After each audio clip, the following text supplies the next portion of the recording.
देहूत एका घरगुती गणेश देखाव्याची जोरदार चर्चा रंगतीये।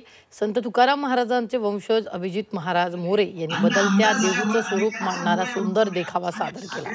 हा देखावा तयार करण्यासाठी मोरे कुटुंबियाला 2 आठवडे लागले। आधी देहूत नागरी समस्यांना तोंड द्यावं लागत होतं, आता मात्र झालेला बदल अशा दोन्ही बाजू या देखाव्यातून मांडण्यात आलेल्या आहेत। या देखाव्याचा आढावा घेतला आमच्या प्रतिनिधी चैत्राली राजापूरकर यांनी। देहू गावामध्ये जगद्गुरु संत तुकाराम महाराजांचे वंशज अभिजित महाराज मोरे यांच्या घरी एक आगळा वेगळा देखावा सादर करण्यात आलेला आहे।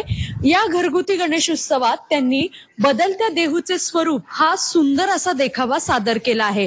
2022 साली देहू ग्रामपंचायतीचं रूपांतर नगरपंचायतीमध्ये झालं आणि नागरिकांना आवश्यक असलेल्या मूलभूत सुविधांचा अवघ्या 2 वर्षात कसा कायापालट झाला याचं सादरीकरण या देखाव्यामध्ये करण्यात आलेलं आहे। पूर्वीच्या देहूमध्ये कशा पद्धतीने विहिरीवरून बायका पाणी आणत होत्या, त्याचप्रमाणे रस्ते कसे कच्चे होते हे दाखवण्यात आलंय।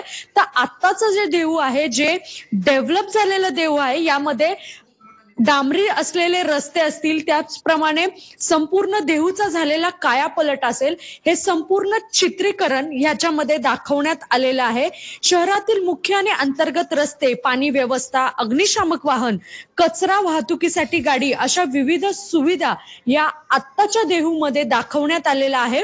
देहू पंचक्रोशीमधील अनेक नागरिक हे हा देखावा पाहण्यासाठी गर्दी करू लागलेले आहेत।